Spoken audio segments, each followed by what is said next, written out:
Since its release, Baldur's Gate 3 has been received extremely positively by critics, fans of the series, fans of CRPGs in general, and even new players. In its debut, it was the #1 selling game on Steam when it reached a record of 800,000 concurrent players, and it's still in the top 10 months after its launch. It's a massive success for Larian Studios. And that makes sense. There has been a stretch of time where studios have been releasing games that had major problems. Completely unfinished, missing features, or completely misleading in their advertising. A bad release after a bad release, especially from larger studios, makes people want a good game. It makes people want a proper game with good gameplay and writing, without microtransactions or DLC or battle pass. People want games without those things so much that they are willing to completely ignore some of the smaller problems and some major problems in these games. Oh, and Baldur's Gate 3 does have some major problems. I can ignore the smaller ones, but the big problems, I won't. And I'm going to be talking about specifically one major issue with the game that affects me and a lot of other people too. And that is that the game is not new player friendly. Now, I'm not new to Larian Studio games, but I haven't played the old BioWare games. They were just too complicated for my undeveloped brain back then. It still kind of is, but that's besides the point. What I'm trying to say is that I am familiar with the newer games from Larian Studios. In 2013, Divinity Original Sin was the first game that I played from them. And it was the first true CRPG that I ever sank my time into. And even though I'm not familiar enough with CRPGs, I can easily say that Larian Studios makes the best games in this genre. In fact, I believe that Divinity Original Sin 1 and 2, and even Baldur's Gate 3 are one of the best games ever made. And these games are not friendly to newer players, especially Baldur's Gate 3. The game is just way too overwhelming and doesn't have a proper tutorial to teach new players the mechanics of the game. The game doesn't do a good job of teaching new players who are not familiar with turn-based mechanics.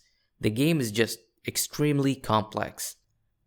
There are not a lot of games with this level of complexity and quality. Yes, there is a lot of complex games, but not to this level of quality. Now you might be thinking, who cares? If it's not for you, just don't play it. Or the developers want the game to be this way, it's their choice to not teach new players. New players are not their target audience. Okay, let me say this first. If it's not for you, just don't play it. It's not an excuse for not having a good tutorial in a game.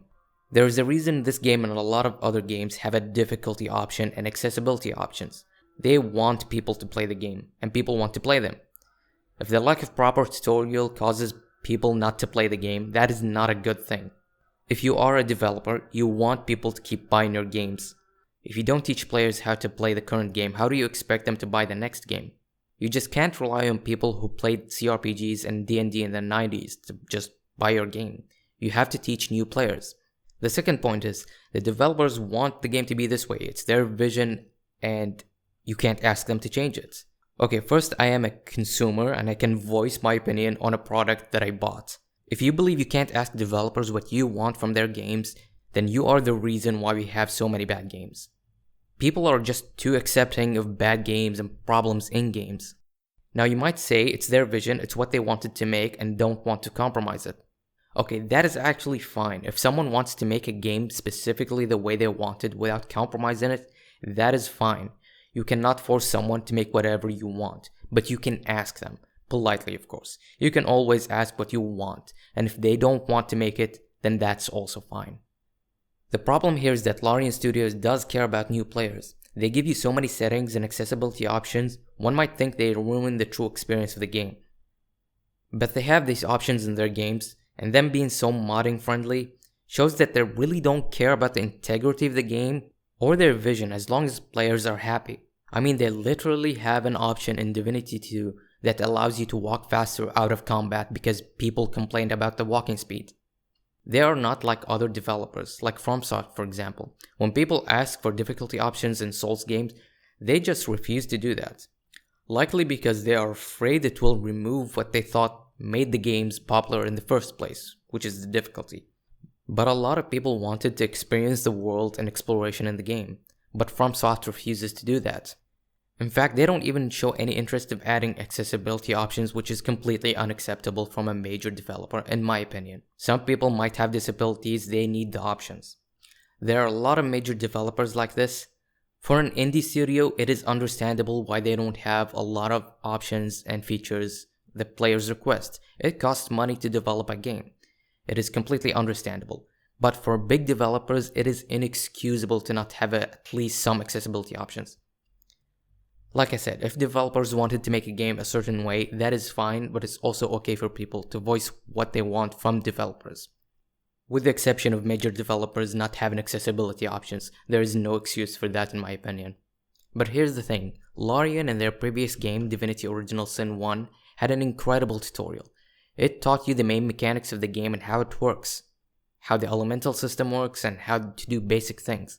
It was a slow, not overwhelming experience for new players, unlike Baldur's Gate 3. Yes, it was a simpler game compared to Divinity Original Sin 2 and Baldur's Gate 3, but they took their time teaching you the mechanics. They did not do that with the second game, they just expected you to know about the elemental system and other mechanics. I don't know what happened between Divinity 1 and 2, but it's kinda crazy how different the first few hours of the games are. It seems that they wanted to make a more fast-paced intro and get you into the action quickly, and by doing that the tutorial was very short and missing a lot of mechanics. There it is, I think Baldur's Gate 3 has a bad tutorial. I think it's the biggest problem with the game, and the game would be better if it had a better tutorial to teach new players how to play the game. What do you think? Let me know in the comments, I'm interested in what you think about this. Hey, and if you're still watching, why not give this video a like? I would appreciate it. That's all I have, thank you for watching.